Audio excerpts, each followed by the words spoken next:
Olá, eu sou a Irma Galhardo, escritora. Eu estou aqui para ministrar uma oficina de poesia para o projeto Capacitando e Empoderando. O projeto Capacitando e Empoderando foi contemplado com o Prêmio Aldir Blanc, Tocantins, de Comunidades Quilombolas. E ele é feito com muito carinho hoje para você da comunidade quilombola da Malhadinha.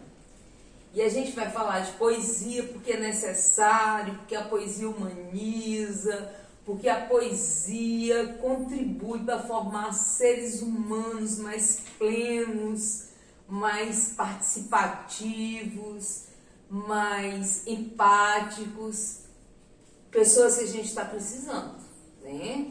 A gente vive dizendo que quer um mundo melhor, então a gente precisa plantar hoje a sementinha, a gente precisa estimular as crianças hoje, as crianças que serão os adultos melhores que construirão esse mundo amanhã. E uma forma de fazer isso, uma forma de contribuir nesse processo, é exatamente inserindo a criança no mundo poético, puxando a pessoa, não só a criança, todas as pessoas, a gente tentando trazer essas pessoas para um mundo mais poético, mais humanizado, mais solidário. A pessoa que se envolve com poesia, ela aguça a sensibilidade, ela aguça a empatia, a necessidade de se respeitar o meio ambiente, o próximo, os animais. Então, certamente, se você atrai alguém para o mundo da poesia, você está contribuindo com amanhã melhor. A poesia, ela está em tudo, só que a gente passa apressado e não percebe. É preciso ter sensibilidade para ver poesia nas coisas. Existe poesia na música, existe poesia nas artes plásticas, existe poesia na fotografia, na dança, na culinária, no artesanato, no olhar, num pássaro que passa voando. Existe poesia nas coisas. A gente só precisa ter essa sensibilidade para extrair. Tem poetas que conseguem extrair poesia de coisas banais. Nós tivemos, por exemplo, um poeta chamado Carlos Drummond de Andrade que extraiu poesia de uma pedra. Nós tivemos um outro poeta chamado Vinícius de Moraes que extraiu poesia de uma porta. E tantos outros que extraem poesias de coisas impensadas. Depois eu vou dar o exemplo do poema. Eu vou mostrar para vocês o poema da pedra e da porta. Mas antes disso eu quero falar um pouquinho da estrutura do poema. Porque existe poesia em tudo, mas a forma escrita da poesia é o poema. Certo? A gente vai se deter hoje aqui principalmente, vai falar mais principalmente sobre o poema, que é a forma escrita da poesia. Então o poema, ele é feito em versos, numa linguagem econômica, numa linguagem poética, que é aquela linguagem de sugerir. Ela não fala tudo que precisa, existem as entrelinhas. O que são as entrelinhas? São as vagas, são as coisas, as lacunas que você preenche, porque o poema, por ser formado em verso, ele não pode falar muito. O verso ele é limitado. O que é verso? Verso é cada linha do poema. E essa linha não pode ser, esse verso, esse período, esse recado que cada linha dá, não pode ter muitas palavras, senão passa para outra linha e deixa de ser verso. Se ficar muitas linhas, aquilo já vai virando prosa. O que é prosa? Prosa é quando não é verso, quando você fala, uma vez fui na casa da Maria, depois saí com o João e comemos churrasco e tomamos banho no rio. Isso aí você está contando uma história em prosa, não é verso. Verso é quando é tudo, aquela coisa limitada ali. Era uma vez. O que eu vou contar aqui, Zezinho e Aninha, brincando de fingir, viram uma coisa lá no funil. a grande buiúna surgindo do rio. Tá vendo? Eu contei a história, mas em verso. Tá vendo? Tudo assim, rimadinho e tudo. O verso ele não precisa necessariamente ser rimado, mas adiante a gente vai falar disso. O que eu quero falar agora é que o verso, você usa essa linguagem econômica para caber o recado, portanto, você não pode falar tudo que você quer falar. Então, você precisa escolher bem as palavras para você conseguir falar muito com poucas palavras. O verso elegante é aquele, exatamente, que fala muito com pouco. Você não utiliza tantas palavras e fala quase tudo que você quer falar, que você quer exprimir, o recado que você quer dar naquele poema. Então, para a gente fazer esses versos elegantes, se utilizar de economia de palavras, a gente se pega uma figura de linguagem chamada metáfora e usa na hora de construir poemas. Então, a metáfora é uma das principais ferramentas do fazer poético, uma das principais ferramentas do poeta. O que é metáfora? Metáfora, como eu disse, é uma figura de linguagem. Se você não sabe o que é figura de linguagem, vai aí no Google e dá uma olhadinha, porque vale muito a pena. Existem várias figuras de linguagem. Por exemplo, onomatopeia, quando você imita o som de um animal. Pocotó, pocotó, pocotó, miau, miau, miau. Ou o som de um objeto, tic-tac, tic-tac. Isso é onomatopeia. Hipérbole, outra figura de linguagem. O que é hipérbole? Tô morrendo de fome. Hipérbole é exagero. A gente não morre assim, né? Então, hipérbole é aquele exagero. Quando você fala, nossa, eu andei até no fim do mundo. Você não andou até no fim do mundo. Você está exagerando, isso é hipérbole. E metáfora, que é também uma figura de linguagem, é a principal figura de linguagem que o poeta usa na hora de construir seus versos. Metáfora é comparação, quando você compara. Ele brilha, meu professor fala muito bem, chama atenção, fala eloquentemente, a gente entende tudo que ele fala, a gente não quer parar de ouvir. Você fala assim, meu professor é o sol, ele brilha como o sol. Meu professor, você entendeu? Você falou tudo, porque o sol é um astro, rei, é supremo, tem um brilho resplandecente. Então, você comparou o seu professor com o sol, todo mundo entendeu o que você queria falar. Então, você usou a metáfora. Você se utilizou da metáfora do sol para falar de como o seu professor brilha, como o seu professor chama a atenção. Entendeu? Metáfora, comparação. O verso, né, que a gente faz aí, que usa a metáfora para fazer verso, para dar o poema composto de verso. A reunião de versos se chama estrofe.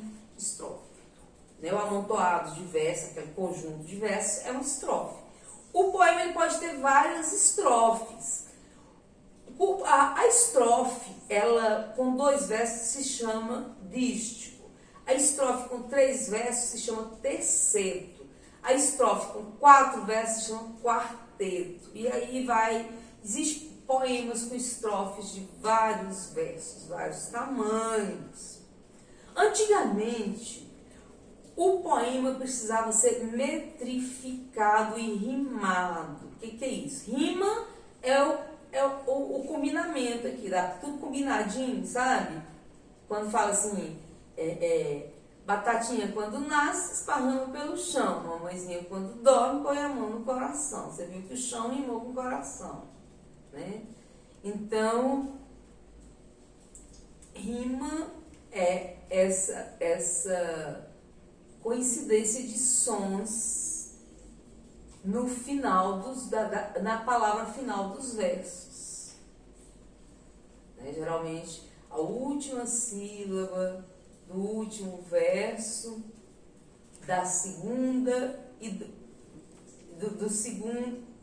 A última sílaba da última palavra do segundo e quarto verso coincidem no caso de uma quadrinha. No caso de outras estrofes, podem ser em posições diferentes. E a rima, que era tão necessária, obrigatória, ela hoje hoje não é mais. A exceção é para a literatura de cordel. A literatura de cordel precisa sim ser rimada. Continua sendo necessária aqui. Mas a poesia normal, a poesia clássica, a poesia periférica, as outras formas de fazer poema já não são mais rimados, não tem mais essa necessidade. E nem são metrificados. O que é métrica? Métrica é medir os versos, medir as sílabas dos versos, para ficar mais ou menos do mesmo tamanho. Antigamente os versos tinham que ser tudo metrificado. E isso é muito difícil, isso é muito enfadonho, e isso tira o foco ali do lirismo, no poema, do encantamento poético. E ainda bem que a minha geração já não estudou métrica, já não precisa mais rimar, metrificar. Desde a década de 20 aqui no Brasil, que a gente não precisa, não tem mais obrigação de metrificar poesia, de rimar poesia. Na década de 20, aqui no Brasil, aconteceu um movimento modernista, você deve ter ouvido falar. Desculpa, o movimento modernista se deu em todas as linguagens artísticas, e ele se deu em vários países. Na Europa, ele aconteceu antes do Brasil. Aqui no Brasil, ele começou, um marco assim, no movimento modernista mesmo, foi a Semana de Arte Moderna, que aconteceu em São Paulo em 1922. Fizemos agora 100 anos de Semana de Arte Moderna.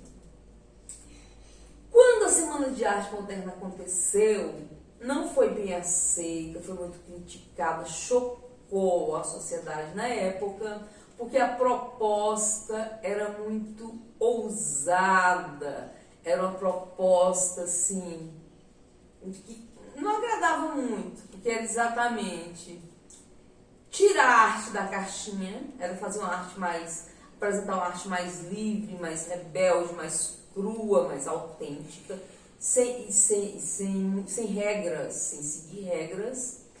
E a segunda bandeira do modernismo, do movimento modernista, foi a questão do resgate da brasilidade, a questão do resgate do nacionalismo, da valorização da cultura brasileira, porque na época importava-se muito a cultura europeia e o belo era tudo que vinha da Europa, não se valorizava o que era nosso. Então, os meninos modernistas, os jovens lá, eu falo meninos porque eles eram mal saídos da casa dos 20 anos, eles eram muito jovens. Eles, portanto, revolucionaram a forma de fazer arte aqui no Brasil, assim como outros, os jovens revolucionaram em outras partes do mundo, mas aqui no Brasil, os modernistas foram Oswald de Andrade, Mário de Andrade, Tarsila do Amaral, Anita Mafaldi, Manuel Bandeira, Menotti Delpitia, Vitor Brecheret e alguns outros. O Menotti era um pouco mais velho, mas todos esses outros que eu falei eram super jovens, mal saídos da casa dos 20 anos. E eles apresentaram essa nova forma de fazer arte, foram muito criticados, foram vaiados na Semana de Arte Moderna. E ainda assim, o tempo veio mostrar que eles estavam certos, porque o movimento modernista tem toda essa importância, porque mudou completamente o rumo das artes, mudou completamente a forma de fazer arte, mudou completamente a forma de se pensar a arte. Então, agora você deve estar vendo aí muita comemoração em torno do centenário da Semana de Arte Moderna, mas é merecido, porque esses jovens revolucionaram o mundo artístico, o mundo cultural. E depois do modernismo não se precisou mais rimar, não se precisou mais metrificar, e a gente só tem um viva para dar para esse povo, porque, como eu disse, é chato metrificar, porque além de você ter que se preocupar com né, a veia poética ali, o lirismo. O que é lirismo? O lirismo é encantamento, é aquela coisa, aquele sentimento absoluto que tem ali naquela determinada obra de arte, que você fica, sabe? Parece que te tira a respiração, assim. Isso é o lirismo. E você tem que escolher cuidadosamente a palavra do poema para você conseguir inserir esse lirismo ali na sua obra de arte. E então fica difícil você ainda ter que se preocupar com quantas sílabas tem cada verso do poema que você está fazendo, né? Olha, tanto que é chato. Fica parecendo uma expressão aritmética, fica aquela coisa muito matemática, assim, muito mecânica. Então, ainda bem que a gente não tem mais que fazer isso. Só que alguns poetas continuam rimando, alguns poetas metrificam, raríssimos, mas tem aqueles loucos que ainda metrificam. E tem alguns que adoram uma forma fixa de poema, que é o soneto. O soneto hoje quase não se usa mais, mas antigamente o soneto era o poema, a forma de poema mais chique que tinha. O que é soneto? Soneto é um poema de 14 versos, ele sempre vai ter 14 versos. E esses 14 versos eles são divididos em 4 estrofes.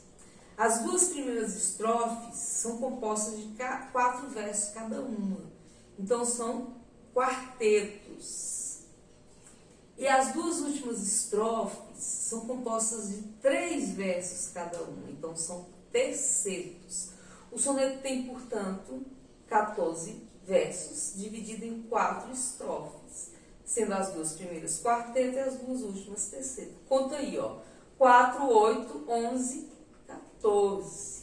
Então, o soneto é uma forma fixa do poema. Para ser um soneto, quando alguém fala, eu li um soneto, tinha 14 versos? Tinha 4 estrofes? Então era um soneto. 2 quartetos era um soneto. Não, tinha 14 versos, mas era uma estrofe só. Não, é soneto. Eu, por exemplo, tenho um poema que tem uma estrofe. Eu tenho uma história, a história do Tocantins, um livro que se chama Epopeia Tocantinense. Ele tem várias estrofes. E uma das estrofes tem 14 versos. É um soneto? Não. Não é um soneto. É uma estrofe só. É uma estrofe de um poema.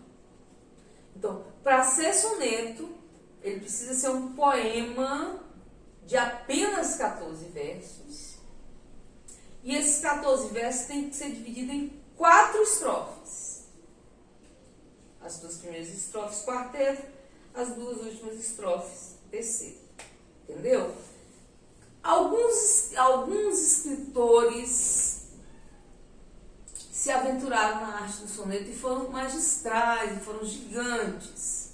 Tem um escritor muito antigo que vive há quase 500 anos, o escritor da língua portuguesa, o maior de todos os tempos, chamado Luís Vaz de Camões. Ele nasceu em Portugal, português. Ele nasceu por volta de 1525 a 1530. Ele nasceu há tanto tempo que a gente nem tem certeza exata da data do nascimento. A gente sabe mais ou menos, por volta de... Porque na época que ele nasceu não tinha rede social, não tinha internet, os livros eram raros, a leitura era rara, pouquíssimas pessoas conseguiam ler. Então, o dinheiro para comprar isso era pouco, ele não era de família abastada. Então, ele conseguiu escrever uns poemas tão maravilhosos que esses poemas sobreviveram ao tempo, chegaram até nós, e muitos desses poemas são sonetos. Ele escreveu muitos sonetos lindos, encantadores. Quando ele escrevia os sonetos, ele não tinha o hábito de colocar título. Então, os sonetos dele chegaram até a gente com o primeiro verso como título. A gente usa o primeiro verso dos poemas, dos sonetos de Luís Vaz de Camões, Camões, como a gente gosta de chamar carinhosamente. A gente usa o primeiro verso dos sonetos de Camões para ser o título de cada soneto. Ele deixou muitos. Tem um deles que é uma parte da história da Bíblia, a história de Raquel e de Jacó. Ele contou essa parte da história em 14 versos. Ele contou essa história em forma de soneto. E ele contou muito bonito. Ele contou tão bonito que esse soneto atravessou o tempo e chegou até nós. E é tão atual que continua nos encantando. É um soneto que a gente consegue entender, mesmo quase 500 anos depois. É super atual e a gente gosta. Eu vou mostrar para você, vou apresentar para você, portanto, o soneto 7 anos de pastor, do Luís Vaz de Camões. 7 anos de pastor Jacó servia Labão, pai de Raquel, serrana bela, mas não servia ao pai, servia a ela, pois a ela só por prêmio pretendia. Os dias, na esperança de um só dia, passava contentando-se com vê-la. Porém Labão, usando de cautela, em lugar de Raquel, lhe dava Lia. Vendo o triste pastor que com enganos lhe fora se negada sua pastora, como se não houvera merecido, começa a servir mais 7 anos, dizendo, mais serviria, se não fora para tão longo amor, tão curta vida. Então esses versos foram escritos há quase 5 séculos, escritos pelo português Luís Vaz de Camões. Ele escreveu um outro livro muito famoso, um livro, um poema, é um poema tão grande que deu um livro, é uma epopeia. O que é uma epopeia? Epopeia é um fato heróico contado em verso. Luís Vaz de Camões escreveu a maior epopeia da língua portuguesa, que se chama Os Lusíadas. Os Lusíadas conta a história das navegações portuguesas e contam parte da história de Portugal. É lindo, vale a pena. Você precisa conhecer pelo menos alguns trechos, porque como ele é longo, você pode achar enfadonho. E ele é todo metrificado, todo rimado, e ele é feito em oitavas. O que são oitavas? Estrofes de 8 versos. Todo o poema, que é imenso, até dar um livro, é feito de estrofes de 8 versos, versos metrificados e com rimas preciosas. Olha que genialidade desse poeta. Olha como Luís Vaz de Camões merece ter o seu nome entre os maiores da literatura universal, 500 anos depois do seu nascimento, e para sempre. Ele é um dos gigantes da literatura universal brasileira. Ele é imortal. Os versos de Luís Vaz de Camões permanecerão quando nenhum de nós estivermos aqui.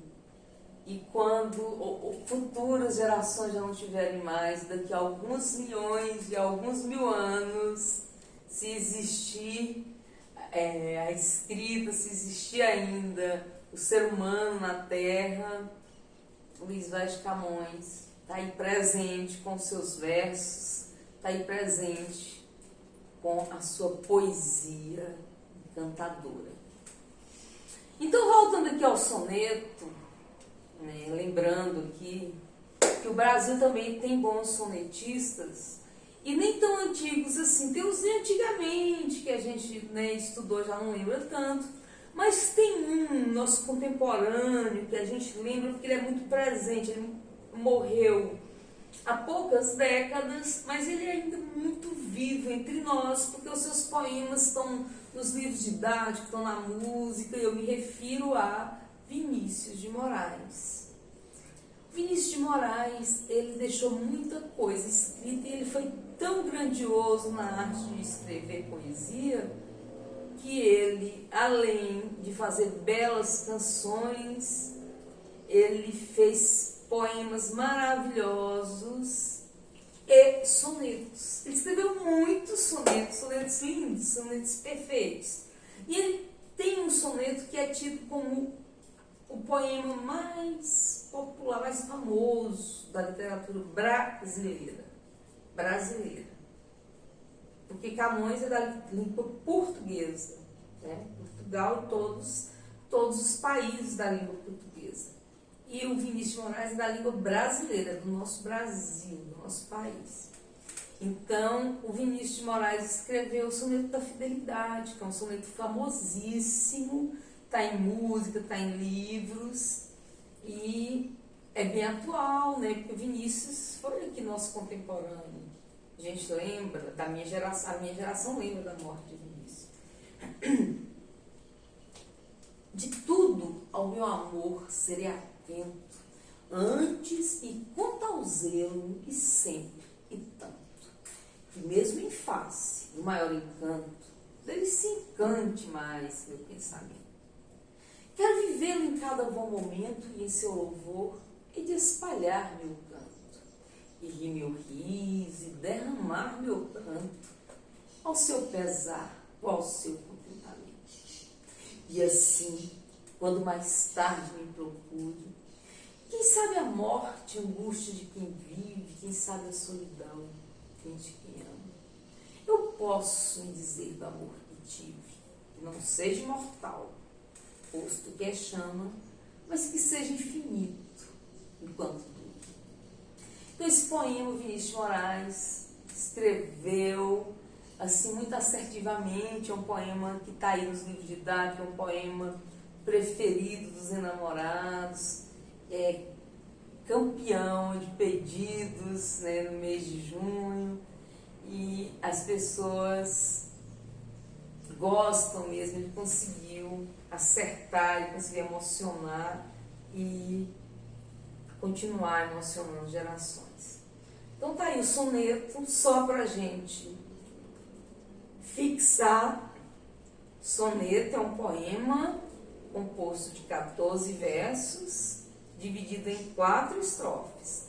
As 2 primeiras são quartetos e as 2 últimas são tercetos. A gente aproveita que está falando de Vinícius de Moraes, pega um gancho aqui do Vinícius de Moraes para falar dos poemas do Vinícius, dos outros poemas do Vinícius de Moraes. Ele escreveu muitos poemas lindos para adulto, mas ele escreveu poemas maravilhosos para criança. Ele escreveu um livro que se chama Arca de Noé, que depois ele musicou. Ele e o Toquinho, em parceria com o Toquinho, ele colocou música nesses poemas. Você conhece alguns. Era uma casa muito engraçada, não tinha teto, não tinha nada, ninguém podia entrar nela não, porque na casa não tinha chão. Lembra? Então, Vinícius de Moraes escreveu muitos poemas infantis e a gente vai lembrar alguns aqui, porque é uma forma de ir treinando o seu ouvido. A poesia, muita gente não gosta porque não entende, porque não educou o ouvido. E tudo é questão de educação. Japonês come feijão com açúcar, feijão doce. Nós já fomos educados a comer o feijão salgado, feijão temperado. Então, a poesia, o ouvido, você tem que educar para ouvir aquilo ali e gostar. Porque, como eu disse, já que é uma linguagem econômica, muita gente diz que nem entende. Ah, não entendo poesia não, eu vejo aqueles trem rimadinho ali, eu não gosto não. É assim, tem que acostumar. Então acostuma desde criança, acostuma ouvindo, se você já está grande, comece então pelos poemas infantis, porque ele tem essa sonoridade, ele preza o ritmo, né, tem aquele movimento, tem aquele encantamento, muita ludicidade. Faz bem, comece por aí, que depois você vai deixar o seu ouvido ali educadinho e vai continuar consumindo poesia naturalmente e, quem sabe, produzindo versos também. Então, eu vou falar alguns poemas do Vinícius de Moraes e você vai até ver que você já ouviu alguns. Ó, quer ver a foca ficar feliz? É pôr a bola no seu nariz. Quer ver a foca bater palminhas? É dar ela uma sardinha. Quer ver a foca fazer uma briga? É espetar ela bem na barriga. Então tá aí o poema da foca do Vinícius de Moraes. Vamos ver outro. As borboletas, brancas, azuis, amarelas e pretas, brincam na luz as belas borboletas. Borboletas brancas são alegres e francas.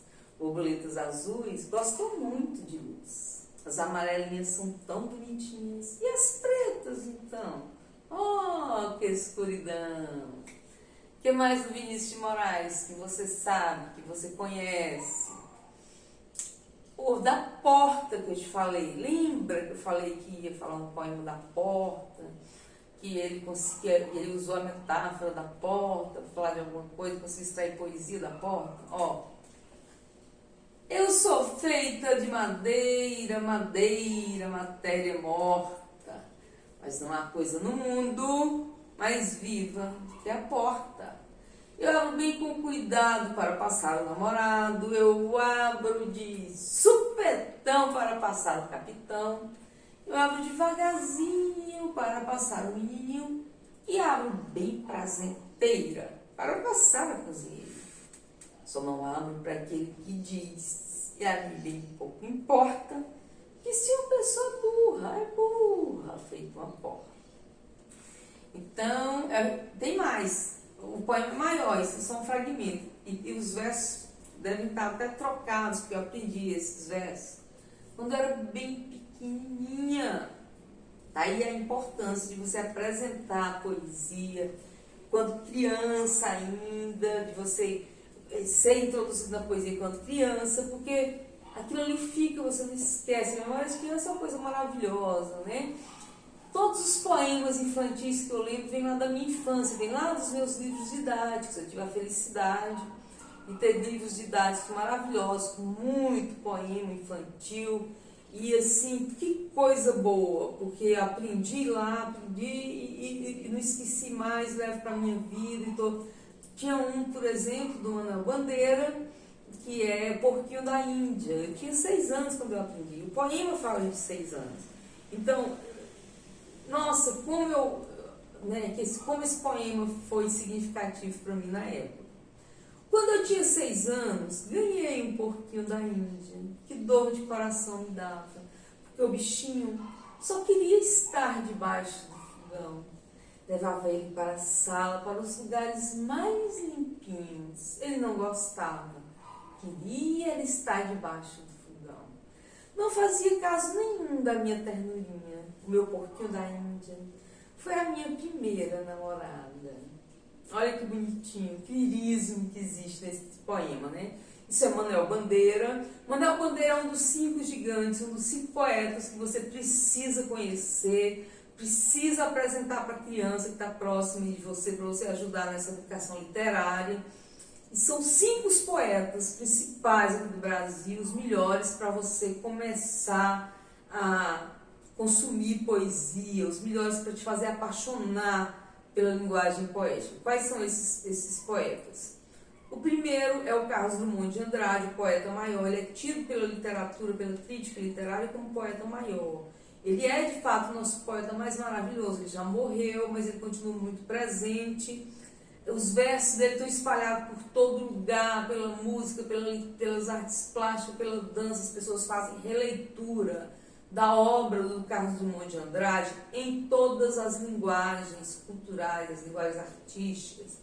O Drummond é um queridíssimo, tem até uma música que diz que só dá Drummond, porque ele é maravilhoso mesmo, ele é nosso poeta assim, mais querido, porque ele conseguiu popularizar a poesia. Depois do Drummond, as pessoas começaram a consumir mais poesia, porque ele usava uma linguagem bem popular e ele falava do cotidiano, ele falava de coisas banais, e ele falava com tal lirismo, ele falava com tanto encantamento, que ele fazia a gente parar para ouvir, para ver, para ler. Ele era cronista diário dos grandes jornais do Brasil, então a prosa dele também era muito poética, ele tinha muita dose de lirismo nas suas crônicas, e o Drummond acabou assim caindo no gosto popular mesmo. Ele já morreu 86, 80 e alguma coisa, já bem velhinho, assim, bem velhinho não, que ele teve vivido 300 anos, tão maravilhoso que ele é, mas ele viveu consideravelmente para poder deixar uma obra bem vasta, e deixou.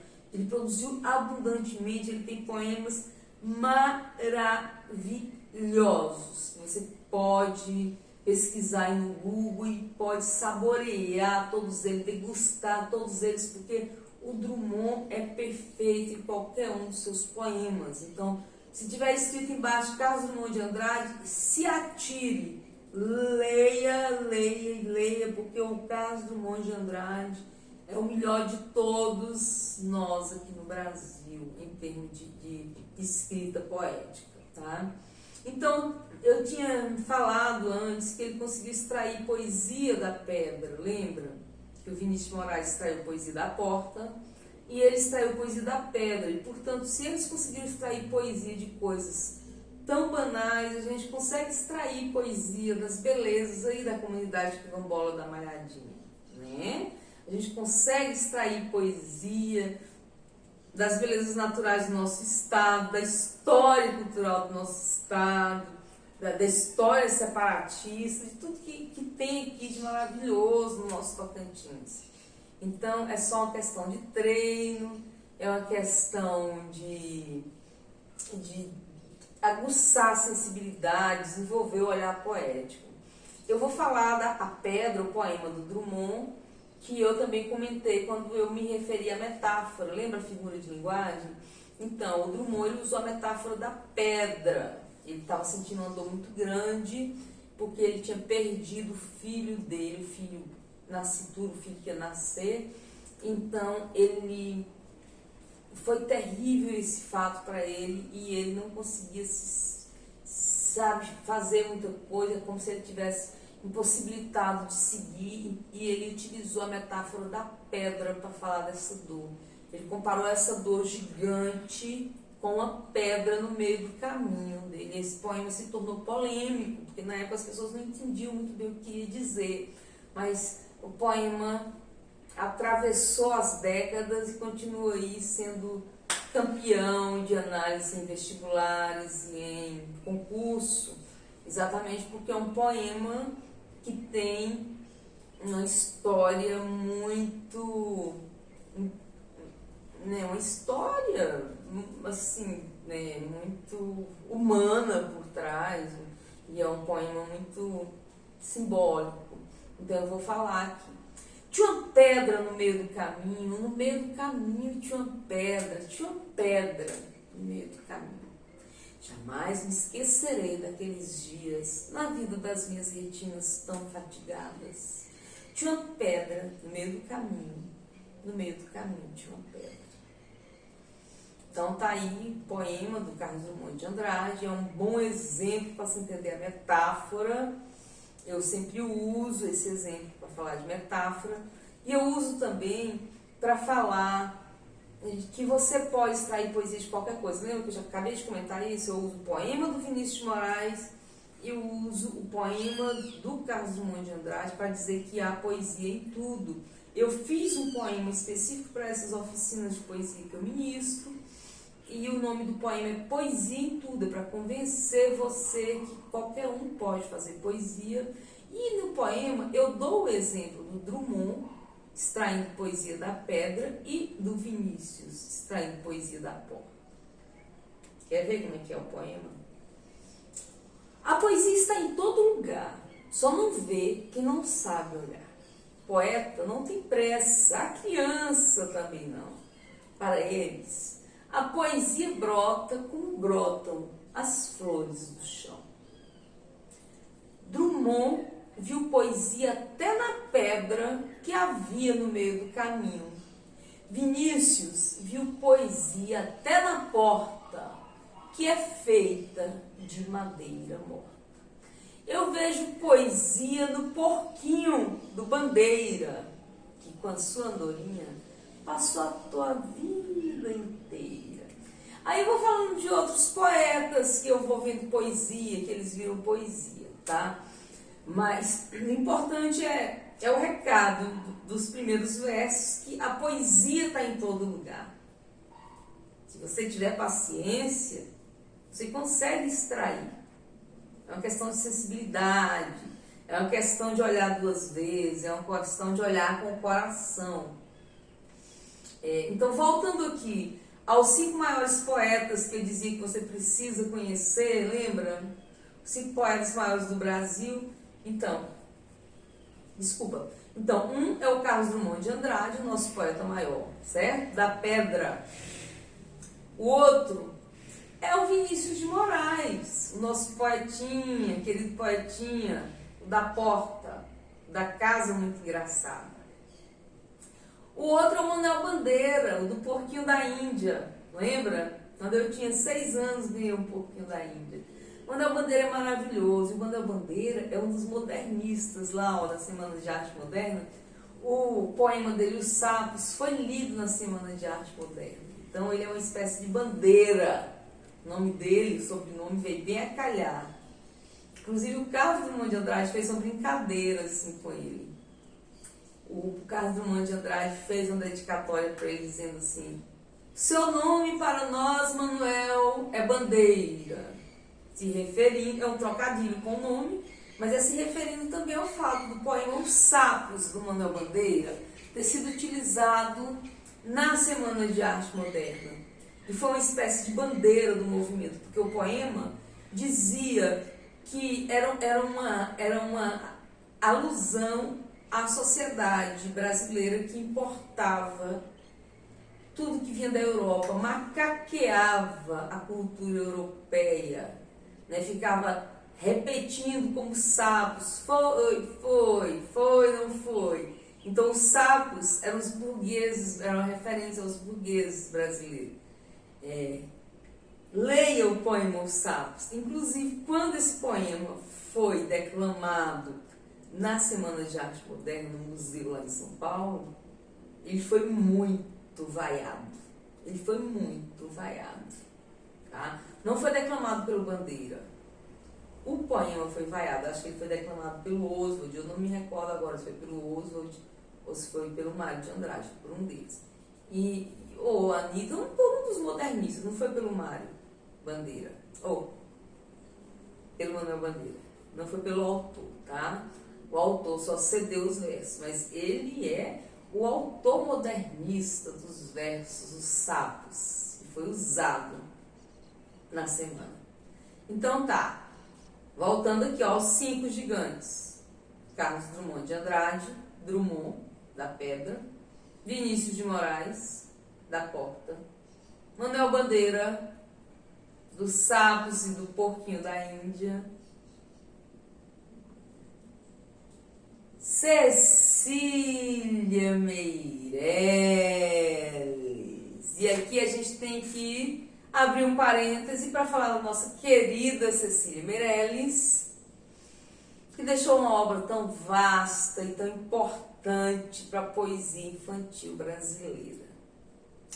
Antes da Cecília Meirelles, a poesia infantil brasileira era enfadonha, era assim, meio chata, tinha aquela preocupação de passar valor moral ou de passar amor pelo Brasil, porque o Brasil estava aí, a construção de sua identidade. Quando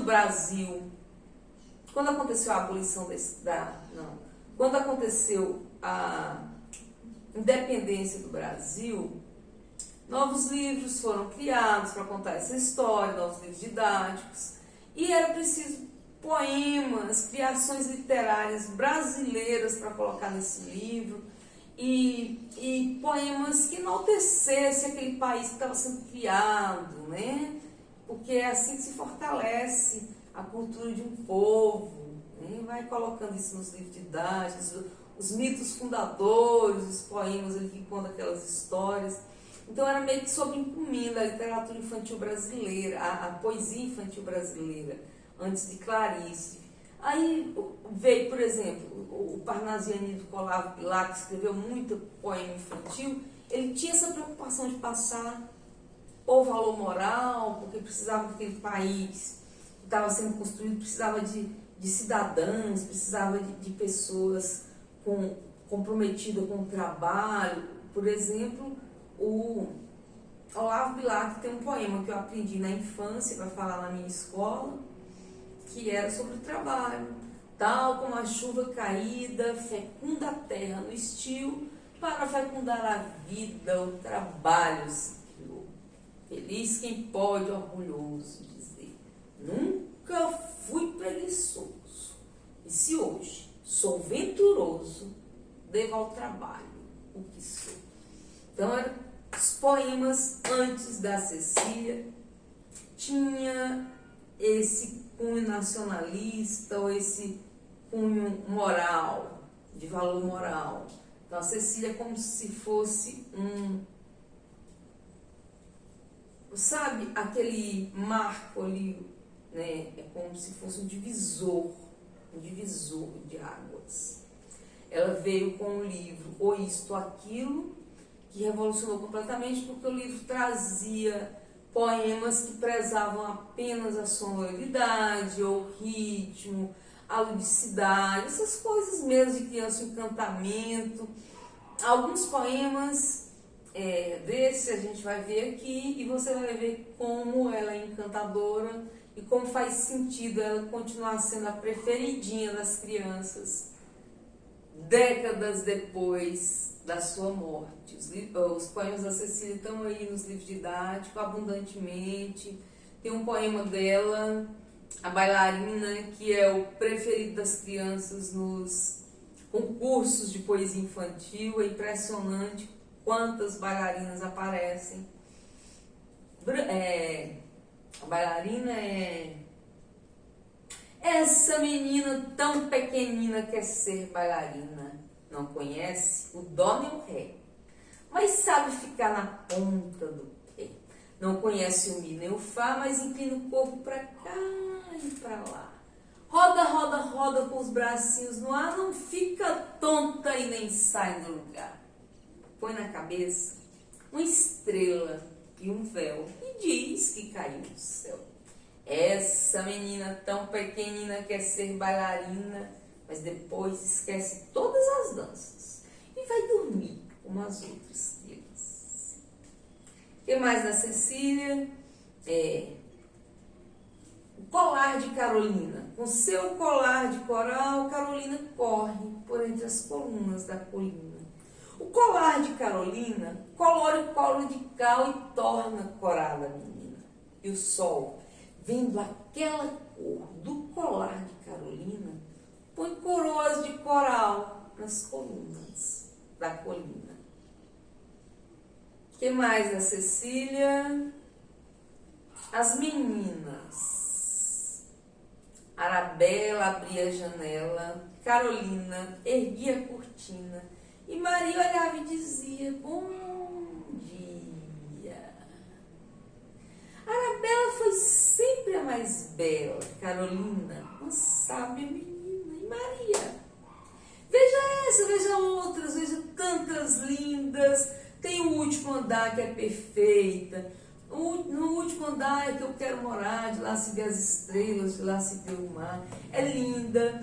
Veja, 3 meninos na mata ouviram a pombinha gemer. Eu acho que ela está com medo, disse o primeiro, e com certeza vai morrer. 3 meninos na mata ouviram a pombinha carpir. Veja das três, a pombinha na mata, aliás, a pombinha na mata, o título do poema. Outro poema da Cecília Meirelles, Menino luxento, você quer pudim? Não, mamãezinha, tá muito ruim.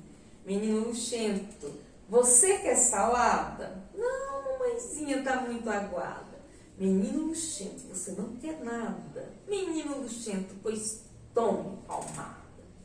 O que mais da Cecília que a gente pode falar aqui?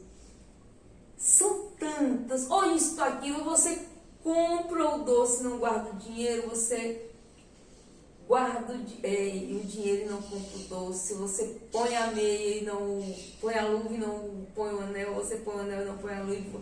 Ou isso, aquilo, ou isso, e vive escolhendo o dia inteiro. É lindo esse poema, é o título do livro, é o poema.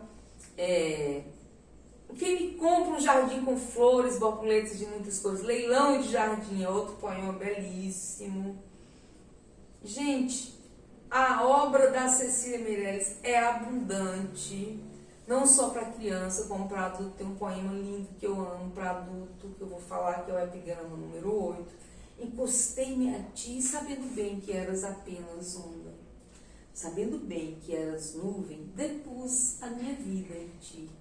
E como sabia bem tudo isso, e dei-me ao teu destino incerto, fiquei sem poder chorar quando caí. Ela tem muita coisa que você pode conhecer, que você, talvez você já conhece. Por exemplo, motivo. Eu canto porque o momento existe e a minha vida está completa.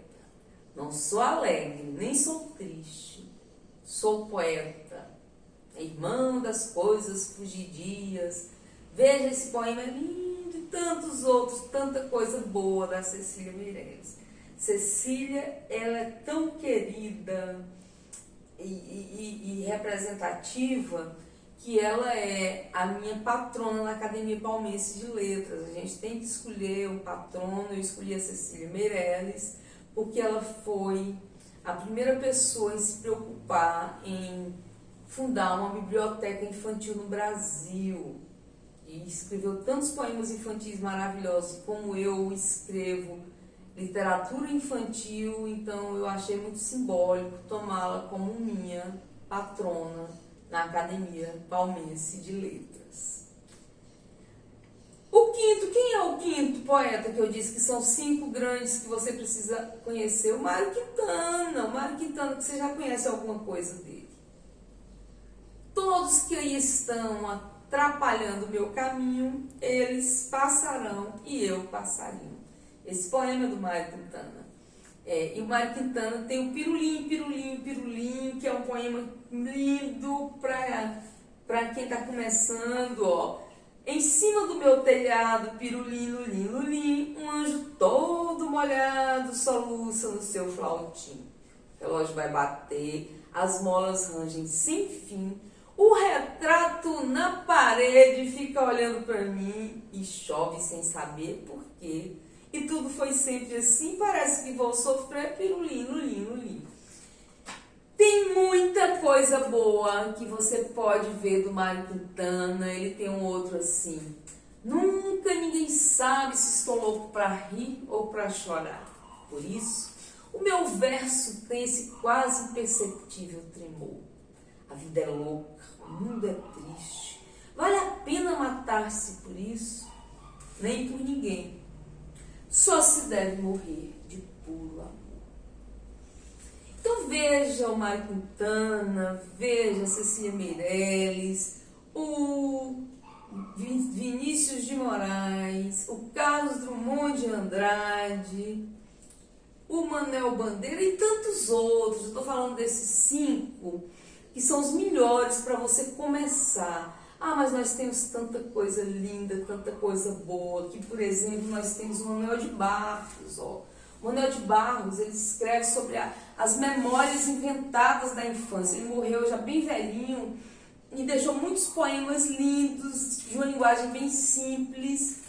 Ele fala da infância, só que são memórias inventadas, porque a infância estava tão distante, a infância dele estava tão distante da realidade dele, que ele muita coisa já tinha se perdido no tempo, ele não lembrava mais. Então ele inventava as memórias. O título desse livro é Memórias Inventadas da Infância.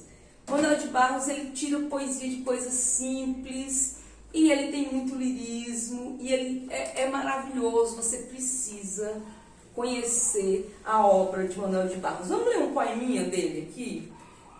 Ó, tem um dele que eu acho lindo demais, que é o... vou ter que ir aqui no sumário, no sumário. Eu vou achar um dos melhores que eu gosto. Olha, o sumário dele, ele coloca a primeira infância, depois ele coloca a segunda infância e depois ele coloca a terceira infância. Ele tem, por exemplo, o menino que ganhou um rio. Eu adoro esse 134, esse poema. Olha que coisa mais linda, como é que consegue tirar poesia. Ele é o autor do menino que carregava água na peneira. Você lembra? O menino que carregava água na peneira? Pois é. Agora, esse poema que eu vou ler aqui é o menino que ganhou o rio. Minha mãe me deu um rio. Era dia de meu aniversário e ela não sabia o que me presentear. Fazia tempo que os mascates não passavam naquele lugar esquecido. Se o mascate passasse, a minha mãe compraria rapadura ou bolachinhas para me dar. Mas como não passaram o mascate, minha mãe me deu o rio. Era o mesmo rio que passava atrás de casa. Eu estimei o presente mais do que se fosse uma rapadura do mascate. Meu irmão ficou magoado, porque ele gostava do rio igual aos outros. A mãe prometeu que no aniversário do meu irmão, ela iria dar uma árvore para ele. Uma árvore que fosse coberta de pássaros. Eu bem ouvi a promessa que a mãe fizera ao meu irmão e achei legal. Os pássaros ficavam durante o dia nas margens do meu rio e de noite eles iriam dormir na árvore do meu irmão. Meu irmão me provocava assim. A minha árvore deu flores lindas em setembro e o seu rio não dá flores. Eu respondia que a árvore dele não dava piraputanga. Era verdade. Mas o que nos unia demais eram os banhos nus no rio entre pássaros. Nesse ponto, nossa vida era um afago. Então, olha que poema mais lindo, né? A gente fica pensando no lirismo que contém nesse poema. E é uma história lá da infância dele. E que infância, né, gente? Que eu acho que vocês, bem aí na comunidade Quilombola da Malhadinha, devem ter toda essa maravilha, essa natureza por perto, esse encantamento de uma mãe que dá um rio de presente para o filho. Olha que maravilha, olha que ludicidade, que lirismo que existe, né, em torno dessa história. Então, eu acho que a gente vai ficando por aqui. A nossa oficina está se estendendo. A proposta é 1 hora, né? A gente já está chegando em 1 hora, senão vai ficar muito grande, você não vai querer compartilhar. Nós queremos que você veja essa oficina mais vezes, que você fale para as pessoas sobre a poesia, a importância da poesia, da humanização do ser. Nós queremos que você se arrisque a fazer poesia, extraia a poesia das coisas. Lembra do meu poema, que a poesia está em todo lugar? Lembra que o Drummond extraiu poesia da pedra, o Vinícius extraiu poesia da porta. Olha aqui, Manuel de Barros extraiu poesia de uma história lá da infância dele, quando a mãe dele não tinha o que dar para ele no aniversário e deu um rio de presente por falta de outra coisa para dar. Deu um rio. Oh, você tá vendo a poesia que tira disso aí? Você viu que o Mário Quintana tirou a poesia de um pirulino ali, um anjo todo molhado, solução no seu faltinho, e tanta coisa linda. Eu quero falar, antes de finalizar, dos livros do Itaú Cultural. O líder da comunidade, o Raimundo, você como diretor da escola, você pode escrever a sua escola no Itaú Cultural. Entra no site Itaú Cultural, procura Leia para uma Criança, inscreva a escola. Cada aluno que tiver aí vai receber 2 livros aí na comunidade. Os livros são maravilhosos, são de qualidade, é o que há de melhor na nossa literatura. O Itaú escolhe cuidadosamente cada livro para dar todo ano, são livros diferentes. Eu participo dessa campanha há muitos anos, eu tenho uma coleção imensa de livros do Itaú. Muitos desses livros são de poemas. Por exemplo, esse aqui da Cecília Meirelles. Lembra que eu falei que a Cecília é maravilhosa e tudo? Então, ela fez esse poema, O Menino Azul.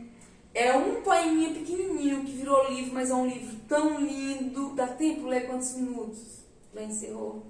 Não, então a gente vai só sugerir. Leia O Menino Azul, leia todos os livros que vocês encontrarem pelo caminho, tá? Eu queria ler o poema para vocês, mas não dá mais tempo, porque o nosso tempo aqui já encerrou.